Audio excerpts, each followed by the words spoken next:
Have you ever noticed how an INFJ can forgive, tolerate, and stay quiet through storms that would break most people, only to suddenly vanish from your life without a word? No argument, no explanation, just silence. To outsiders, it looks cold. To the one left behind, it feels brutal. But to the INFJ, it's not cruelty, it's survival. Because once their trust is shattered, once the weight of betrayal tips the scale too far, there is no going back. They don't burn bridges in anger, they burn them in quiet finality, protecting their peace and dignity above everything else.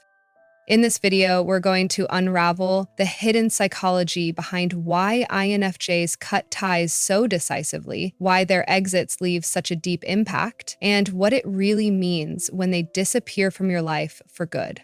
If you've ever been on the receiving end of that silence, or if you are an INFJ who has walked away from people you once loved, this will finally give you the clarity you've been searching for.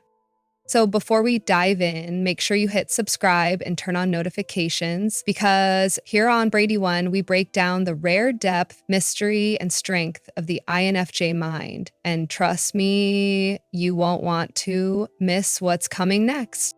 1. INFJs give endless chances before they walk away. When you think of someone burning bridges, you might imagine a sudden explosion, a loud fight, a dramatic exit, or harsh words that scorch everything in their path. But with an INFJ, it's the opposite. Their exits are silent. But what people don't realize is that they almost never come without warning. You see, INFJs are wired to give chances long after most people would have walked away.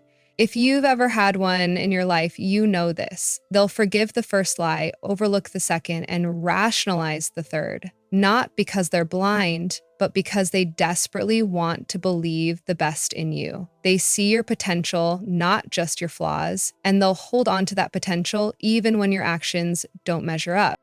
This is why so many people are blindsided when an INFJ finally cuts ties. From the outside, it looks sudden, but inside, it's been building for months, sometimes even years. They've noticed the dismissive comments, the moments you broke trust, the subtle disrespect you thought they didn't catch. They did catch it. They just chose to give you another chance, hoping you'd do better next time. That's their empathy at work, their deep loyalty, and also their undoing. Because with every chance they give, they stretch themselves thinner, sacrificing pieces of their peace just to keep the connection alive. Here's the truth. When an INFJ finally decides to walk away, it isn't because of a single betrayal. It's because of a pattern. They've added up every moment, weighed the good against the bad, and reached the conclusion that the cost is too high. They don't need to yell. They don't need to explain. By the time they reach this point, they've already processed the loss, mourned the relationship, and detached emotionally. So when they burn the bridge, it feels final, because for them it is. And that's why it shocks people so much. They thought the INFJ's patience was endless. They mistook compassion for weakness. But in reality, that patience is what makes the exit so absolute. Once an INFJ is done, they are truly done. 2. The quiet ledger of betrayal. When an INFJ finally burns a bridge, most people assume it was triggered by one dramatic event, a fight, a harsh word, a single moment of betrayal. But that's not how it works. INFJs keep what you could call a quiet ledger.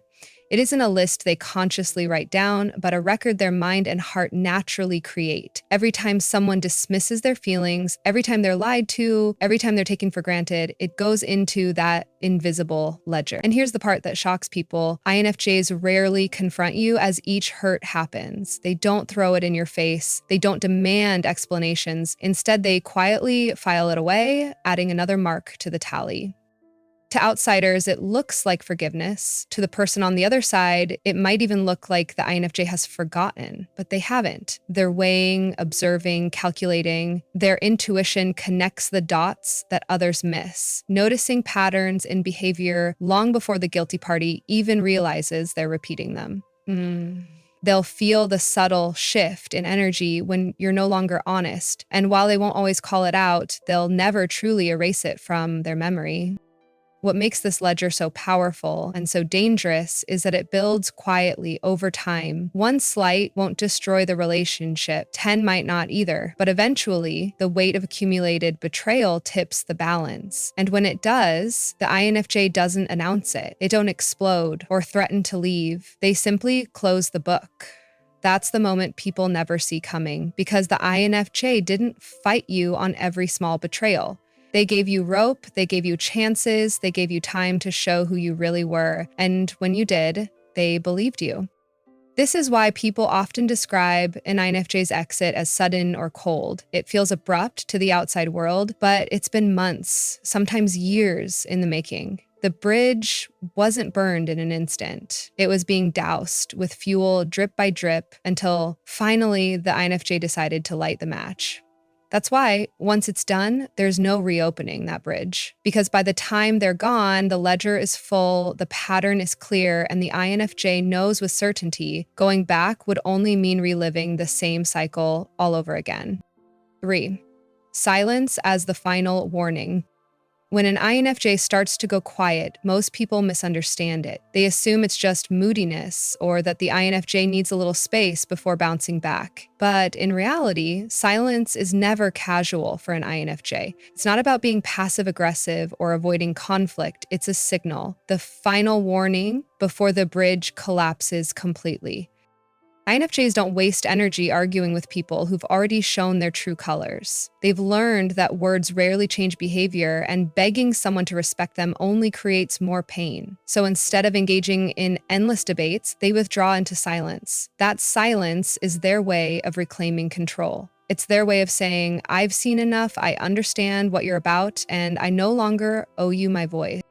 This withdrawal is often subtle at first. Maybe they stop responding with the same warmth. Maybe they no longer share their deeper thoughts, choosing instead to keep conversations surface level. Or maybe they disappear into long stretches of solitude, leaving the other person wondering what went wrong. The irony is that people often misinterpret this silence as forgiveness, thinking the INFJ has moved on from the conflict. In truth, it's the exact opposite.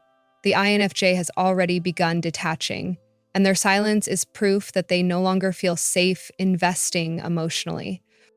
For those on the receiving end, the quiet feels unsettling. Humans are wired to fill silence, to demand answers, to pull for a reaction. But when an INFJ refuses to give that reaction, it creates a void that's louder than words. That void is deliberate. It forces the other person to sit with their own actions without the comfort of the INFJ's explanations, reassurances, or empathy.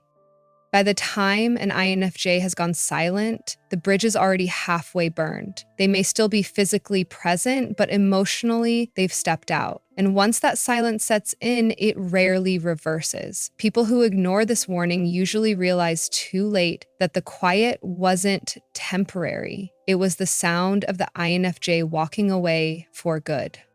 4. The moment the switch flips. For an INFJ, there's always a defining moment when everything changes. Up until this point, they may have tolerated the disrespect, overlooked the lies, or rationalized the betrayal, convincing themselves that maybe it was just a mistake, maybe things will improve, or maybe the other person didn't truly mean harm. But once that inner switch flips, all of that patience and rationalization comes to a dead stop. This moment isn't dramatic on the outside. You won't see yelling, tears, or a heated confrontation. In fact, most people miss it entirely until it's too late. But inside the INFJ's mind, the decision has been made with total clarity. There's no second guessing, no lingering doubts, no bargaining. They reach a psychological threshold where they realize, I've seen enough, I can't unsee it, I can't unknow it, and I refuse to keep giving chances to someone who keeps proving they don't deserve them. This shift is almost surgical in its precision. The INFJ doesn't lash out. They detach. Their empathy, which once made excuses for the other person, suddenly redirects inward, fueling self-respect instead of self-sacrifice. What's shocking for others is how quickly this transformation can happen. One day, the INFJ may still seem invested, offering patience and kindness. The next day, their energy is gone, their trust is severed, and their presence begins to fade. And here's the part that cuts the deepest. Once the switch has flipped, it never flips back. INFJs don't play with emotions or manipulate through false exits. When they walk away, it's final. People who relied on their endless forgiveness often find themselves stunned by the sudden permanence of the INFJ's decision. They misinterpret the quiet for weakness, never realizing that it's actually the sound of a bridge collapsing behind them with no way to rebuild it. This moment, the exact point when the INFJ decides they're done, is often invisible to outsiders. But to the INFJ, it feels like liberation. The weight of doubt is gone, the endless mental debate ends, and a profound calm takes its place. It's the calm of someone who has chosen self-respect over tolerance, clarity over confusion, and peace over pain. 5. Detachment is the real revenge. When most people think of revenge, they picture drama, heated arguments, public exposure, or some grand act of retaliation meant to make the other person hurt the way they hurt you. But INFJs don't operate that way. Their form of revenge isn't loud, it isn't chaotic, and it isn't designed to draw attention. Their revenge is detachment. And ironically, it's far more devastating than anything dramatic could ever be.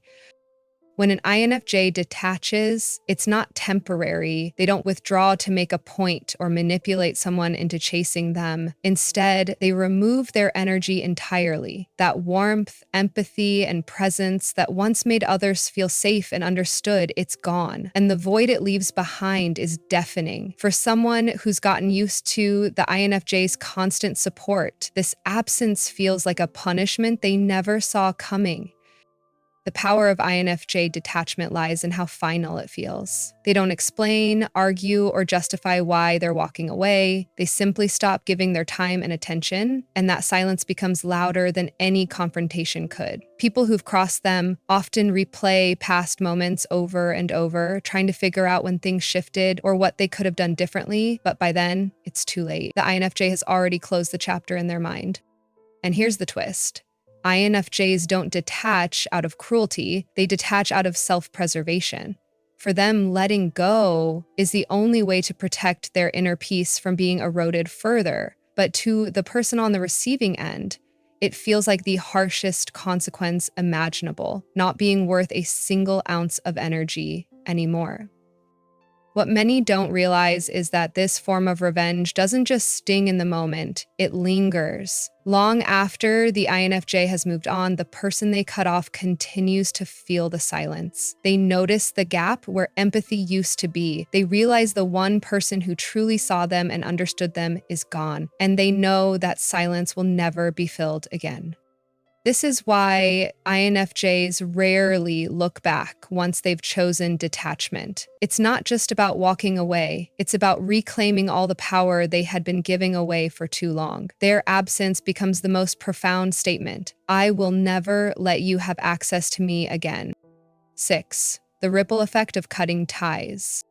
When an INFJ decides to cut someone out of their life, it doesn't just affect the relationship in that moment, it sends shockwaves that last far longer than people expect. This ripple effect is what makes their quiet exits so impactful. It's not just about one connection ending, it's about the void that spreads into every part of the other person's life. Once the INFJ is gone, for the person on the receiving end, the first wave hits almost immediately. There's confusion, a scramble to figure out why the INFJ is suddenly distant or completely silent. Most people assume there will be another chance, another conversation, another opportunity to explain themselves. But with INFJs, once the bridge is burned, that chance rarely comes. The silence itself becomes the answer.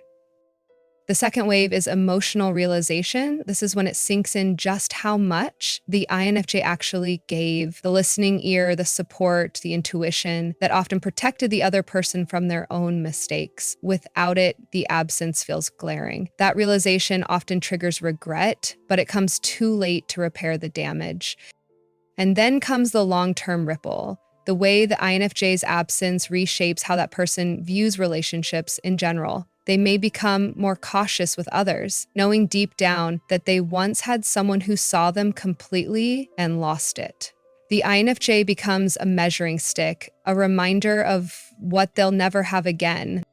But the ripple effect doesn't just impact the other person, it also changes the INFJ. Each time they burn a bridge, They become more selective about who they let in next time. The decision reinforces their boundaries, strengthens their intuition, and deepens their sense of self-respect. They learn to trust their ability to walk away and never look back. It's not done out of spite, but out of survival. And each time, the lesson becomes more ingrained. Never let anyone drain you twice. This is what makes the ripple effect so powerful. It doesn't just end one relationship, it alters the course of how both people move forward. For the INFJ, it's a quiet liberation. For the other person, it's a haunting loss that doesn't fade. 7. Why silence is more powerful than confrontation. When an INFJ burns a bridge, the most striking part isn't the explosion, it's the silence that follows. Unlike other personality types who might scream, argue, or demand closure, INFJs weaponize silence in a way that lingers far longer than words ever could. Confrontation, after all, is loud and visible. It burns bright and fades quickly. Silence, on the other hand, stretches out endlessly, leaving the other person to fill in the gaps with their own regrets, confusion, and self-questioning.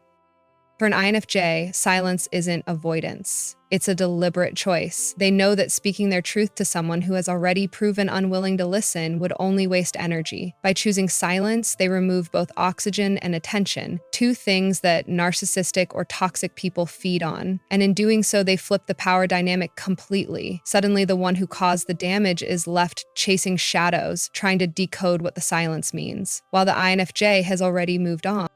This silence also magnifies impact because it denies the other person control. When someone expects a fight, they prepare their defenses. They sharpen their arguments, rehearse their excuses, or brace themselves for drama. But when the INFJ simply doesn't engage, that preparation collapses into nothing. The aggressor is left without a stage, without an audience, without the validation of conflict. It's psychological checkmate. And here's what makes this tactic so devastating. Silence doesn't just end the relationship, it echoes. Days, weeks, even months later, the absence of words gnaws at the other person. They replay past conversations in their head, desperate for clues. They wonder what the INFJ is thinking, if they'll ever come back, or if there's still a chance for redemption. That uncertainty is far more punishing than any shouted argument could ever be. For the INFJ, silence is also an act of self-preservation. It protects their peace, conserves their energy, and allows them to exit with dignity. They don't need to justify themselves. They don't need to explain. They don't need to fight for understanding. Their silence says everything. I'm done, and you no longer have access to me. That's why silence becomes the ultimate closure. It leaves the other person powerless, unsettled, and haunted, while the INFJ quietly steps into freedom. 8. The finality of INFJ detachment, why they never look back. When an INFJ decides to burn a bridge, the most defining part isn't the act of leaving, it's the certainty that follows. Unlike other personality types who waver, question themselves, or return out of guilt, an INFJ's decision is final. Once their inner line has been crossed, there's no undoing it, and this is what makes their quiet detachment so absolute. INFJs are naturally reflective. Before they reach the point of cutting someone off, they've replayed the entire relationship in their mind countless times. They've questioned their role, analyzed the patterns, and given chance after chance. By the time they walk away, they've already done all the grieving, the processing, and the forgiving on their own. What outsiders see as a sudden disappearance is actually the end of a long internal journey, one where every option for reconciliation has already been exhausted. That's why they don't look back. Returning would mean betraying themselves, reopening wounds they worked so hard to close. For an INFJ, moving forward is not about revenge or punishment. It's about survival. It's about choosing peace over chaos, authenticity over pretense, and self-respect over one more cycle of hurt. Their silence is not a door left ajar. It's a lock that has already been sealed shut. And the impact of this finality cannot be overstated. For the person left behind, it feels like a ghosting so complete it borders on haunting. They realize too late that the INFJ wasn't bluffing, wasn't being dramatic, and wasn't seeking attention. The INFJ was simply done. And that realization that the warmest, most empathetic person they knew could cut them off so cleanly often leaves a scar deeper than any argument ever could. For the INFJ, though, this is liberation. Quiet detachment becomes the ultimate act of reclaiming their energy. It marks the end of one story and the beginning of another, one they write for themselves, free of manipulation, betrayal, or false connections. 9. The INFJ's transformation after burning bridges. When an INFJ burns a bridge, it's not just an ending, it's a transformation. Cutting ties is not done lightly, and when it happens, it signals that something profound has shifted inside them. The act of walking away frees them from the weight of carrying relationships that were built on dishonesty, manipulation, or betrayal. And while the outside world sees loss, the INFJ experiences growth. After detachment, an INFJ doesn't stay stuck in bitterness. Instead, they redirect their energy inward, focusing on rebuilding their sense of self and reconnecting with what truly matters. This transformation often brings clarity, creativity, and even purpose. It's as if by removing toxic ties, they create space for healthier, more authentic connections to flourish. For those left behind, it may look like coldness or cruelty, but for the INFJ, this transformation is survival, a necessary step to protect their soul from further damage. And once this change is complete, the INFJ doesn't revisit the past with regret. They see it as a lesson that shaped their wisdom and resilience. This is what makes their silent exit so powerful. It's not just about closing a chapter. It's about rewriting the story of their life in a way that finally aligns with their values, boundaries, and truth. When an INFJ burns a bridge, they're not just leaving someone behind, they're stepping into the next version of themselves. The finality of quiet detachment. When an INFJ burns a bridge, the silence that follows isn't temporary, it's permanent. This is the final stage of their process, the point where their decision crystallizes into something unshakable. Unlike others who might leave the door cracked open, INFJs close it completely because they know revisiting that bond would only reopen old wounds. The finality of their detachment is what makes it so impactful. They don't announce it, they don't create a scene, and they don't ask for understanding.